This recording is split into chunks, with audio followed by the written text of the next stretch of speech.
Nama saya Reni dengan NIM 211F20497, kelas 22B, mata kuliah Anak Tunadaksa, dengan dosen pengampu Ibu Sugihartati, SPD MPD. Materi mengenai anak tunadaksa mencakup pengertian faktor-faktor tunadaksa, kata karakteristik tunadaksa. Sekarang saya akan meresum dari anak tunadaksa atau mata kuliah tunadaksa. Pengertian tunadaksa.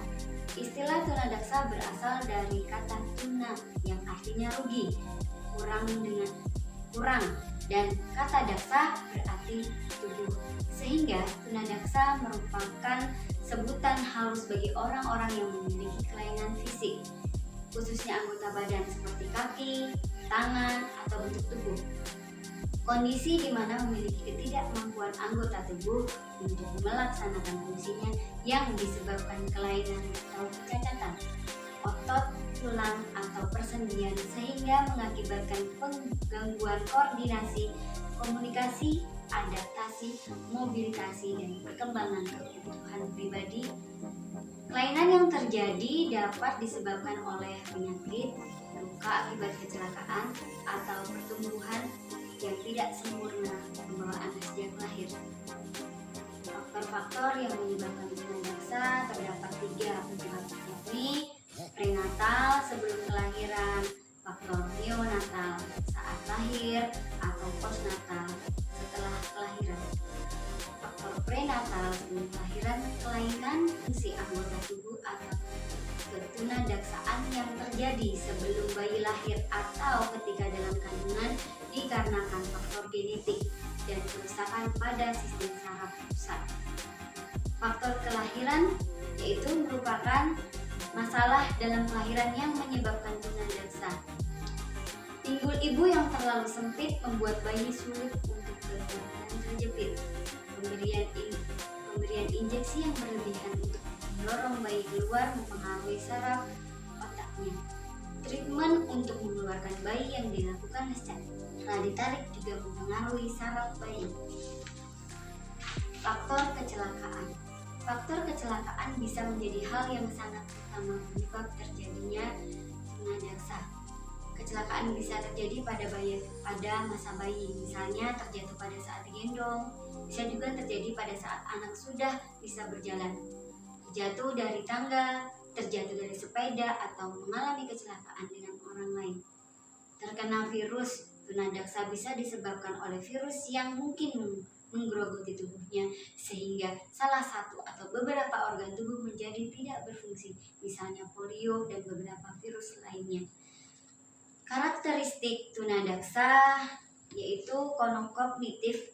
Implikasi dalam konteks perkembangan kognitif ada 4 aspek yang turut mewarnai. Yang pertama, kematangan yang merupakan perkembangan susunan saraf, misalnya mendengar yang mengakibatkan kematangan susunan saraf tersebut. Kedua, pengalaman yaitu hubungan timbal balik antara organisme dengan lingkungan dan dunianya. Yang ketiga, transmisi sosial, yaitu pengaruh yang diperoleh dalam hubungan dengan lingkungan sosial. Keempat, akuilibrasi, yaitu adanya kemampuannya mengatur dalam diri anak. Wujud konkret dapat dilihat dari angka indeks kecerdasan atau yang disebut dengan IQ. Kondisi ketunadaksaan sebagian besar menimbulkan kesulitan belajar dan perkembangan kognitif. Karakteristik intelijensi. Untuk mengetahui tingkat intelijensi anak tunadaksa dapat digunakan tes yang telah dimodifikasi agar sesuai dengan anak tunadaksa. Tes tersebut antara lain Horizon Term Test atau ketunadaksaan ringan, Illinois Test atau Pre-Body Picture Vocabulary Test.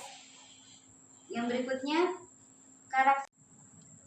karakteristik kepribadian. Ada beberapa hal yang tidak menguntungkan bagi perkembangan kepribadian anak tunadaksa atau cacat fisik. Di antaranya yang pertama, terlambatnya aktivitas normal sehingga menimbulkan perasaan frustasi.